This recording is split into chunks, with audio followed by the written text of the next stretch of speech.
Welcome everybody. Well, we've got to the last chapter of the Bible story by William Neil.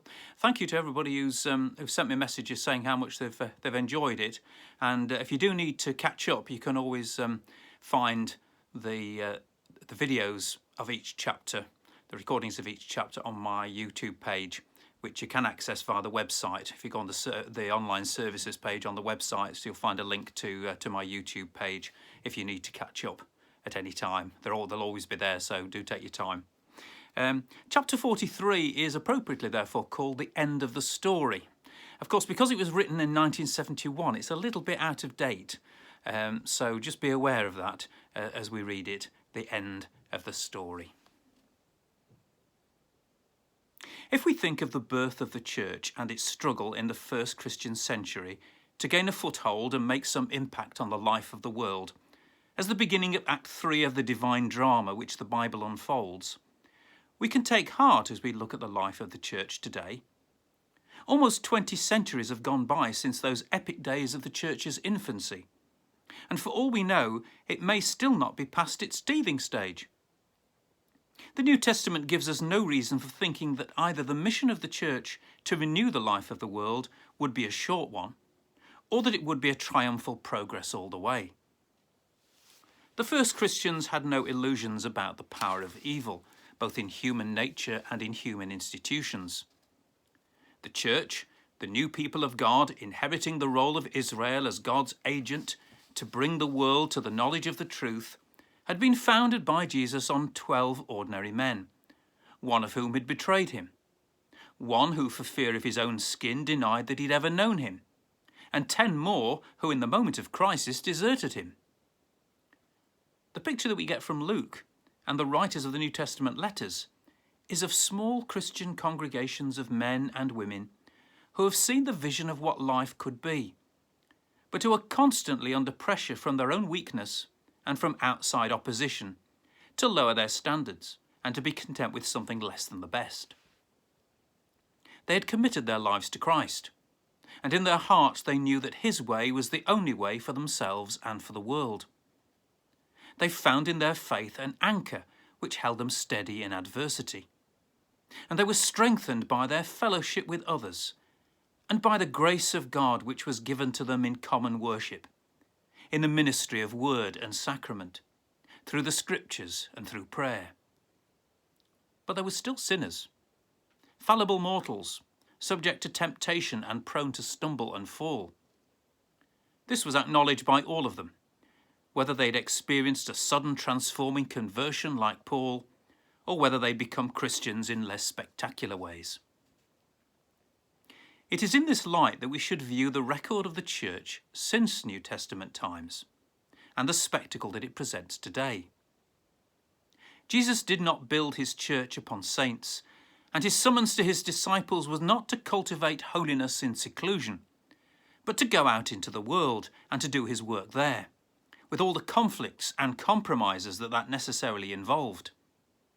As we know only too well, his cause was constantly suffered through the ignorance, prejudice, stupidity and sheer perverseness of his followers. And if the church had not been divinely ordained, it must have perished long ago. It was difficult for the early Christians, living within the aura of the ministry of Jesus, at a time when the resurrection faith and the sense of the inbreaking of the supernatural power of God into daily life was at its most intense, to sustain their high calling and live consistently in accordance with the pattern Jesus had set, and which indeed most of them desperately wanted to follow. It is not surprising that the record of the church in later centuries contains so many dismal chapters. Some would say that the church lost its claim to be in any sense a unique society when Christianity became the official state religion of the Roman Empire in the 4th century, and when from then on it became enmeshed in the political ambiguities which are inevitable in any power struggle. Yet, if Christianity was to fulfill its role as the salt that would give savour to society, or the leaven that would work its way into the life of the world, it could not avoid becoming involved up to the hilt in the machinery that makes up the political, social and economic life of the world. It has, of course, been tarnished in the process. The great issues that concern humankind never work out in terms of black or white. Manoeuvre and compromise are essential in any attempts to make possible a more just and equitable and wholesome life for all people. But when we reflect on the intractable material of human nature, the remarkable thing is that since New Testament times, the Church has achieved so much. Millions of men and women of all races and classes have found new meaning and purpose in life through being confronted by the saving power of the gospel. The dignity of human life has been defended, even amid the folly and cruelty of war. In education, care of the sick, the aged and the underprivileged, the Church has throughout the centuries itself led the way and has encouraged the civil powers to further its pioneering efforts. Social reform and furtherance of human rights, often campaigned for by solitary Christians, with little enough encouragement from less sensitive ecclesiastical authorities, have still owed undoubted progress to the inspiration of the Church's faith. Yet many people now feel that the Church has had its day and is no longer necessary. Empty pews and dwindling congregations would seem to support their view. But this has happened more than once, even in the short space of 20 centuries. And unless the story that the Bible tells is nonsense from beginning to end, there is no ground for despondency.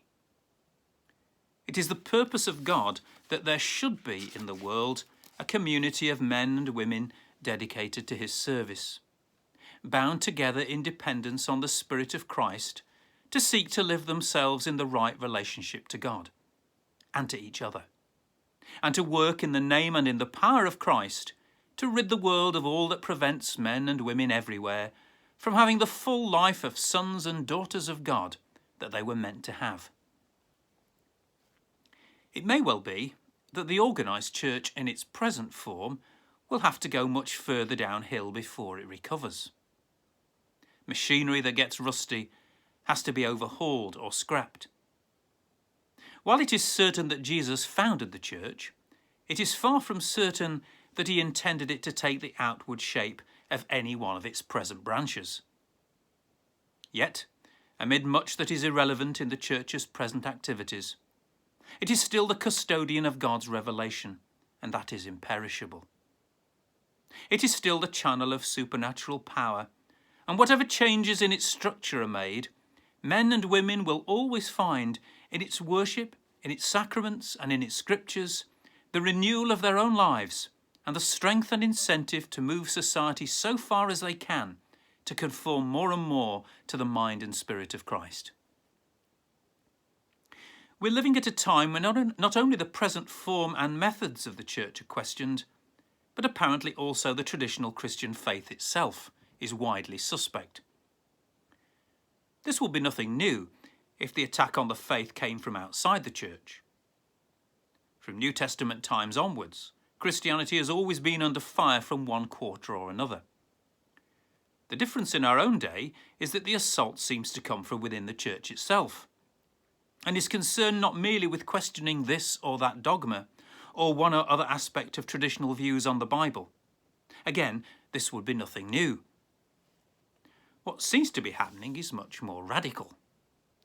People read in the newspapers that Christian theologians now speak of the death of God, claim that we can know little or nothing about the historical figure of Jesus, advocate some kind of secularism, and talk about religionless Christianity.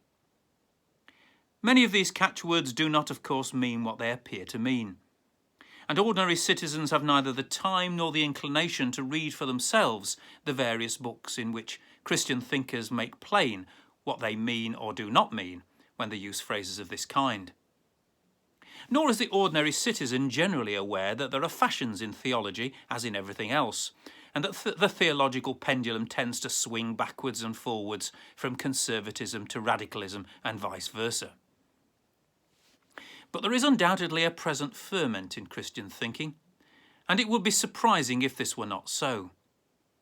We have, after all, in our generation lived through, and are still living through, a gigantic revolution, in which the apparently solid foundations of the 19th century world have been shaken.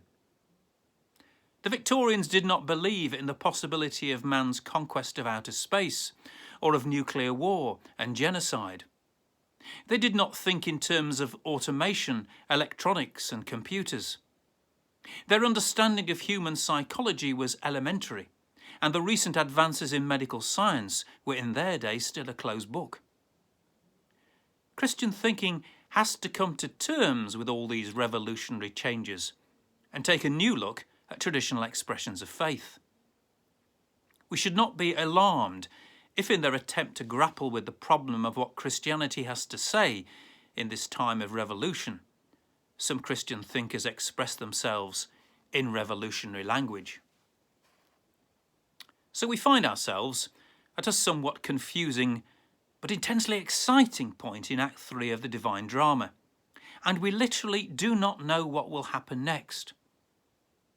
But then neither did the early Christians when Act 3 began. It was no doubt an intimidating prospect for these small groups of men and women, surrounded by pagan hostility, with the threat of persecution, imprisonment, or sudden death never very far away. Yet they found strength in each other and in their allegiance to Christ. In a world where everything was uncertain, they found their only certainty in him. It was because of this that they could go about their business in quiet confidence, leaving the future in the hands of God. It was because of this faith that they were moved to carry on Christ's work in the world. In care and compassion for all sorts and conditions of men, since these were all brothers for whom Christ had died, they remembered Jesus' words about what it meant to be a true follower of his. Not to cry, "Lord, Lord," but to feed the hungry, welcome the lonely, nurse the sick, and care for the misfits.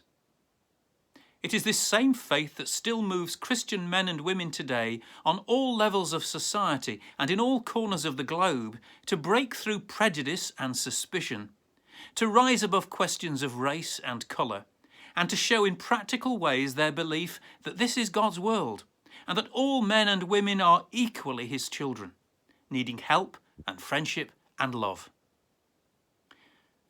But while the divine drama is still being played out, and we're all invited to take our part in it by trying to do God's will, the Bible does not leave us in any doubt about the final outcome. We may, if we like, call the book of Revelation, the last of the New Testament writings, the epilogue to the drama, for it tells us how the story of the Bible will end. Whether we as individuals choose to cooperate with God in his great purpose of recreating the life of the world in the Spirit of Christ, the ultimate issue is not in man's hands, but in God's. The power of evil has been broken once and for all by Christ. And however long the war between the forces of goodness and the forces of darkness may last, the victory of Christ is assured. The book of Revelation is a strange and cryptic work, full of imagery and symbolism. It was written towards the end of the 1st century, at a time when the church was facing persecution so violent that it seemed to many that it could not survive.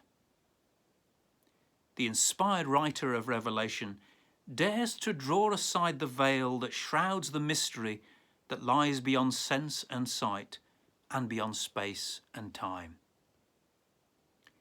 In his visions, he sees the final downfall of evil and the triumph of God, the end of suffering and sin and death, and the perfect fellowship of the people of God with their Lord in the heavenly New Jerusalem. He brings us back full circle to the point at which the story of the Bible began, when he shows us man at last re-entering paradise, from which since Adam's fall he has been estranged.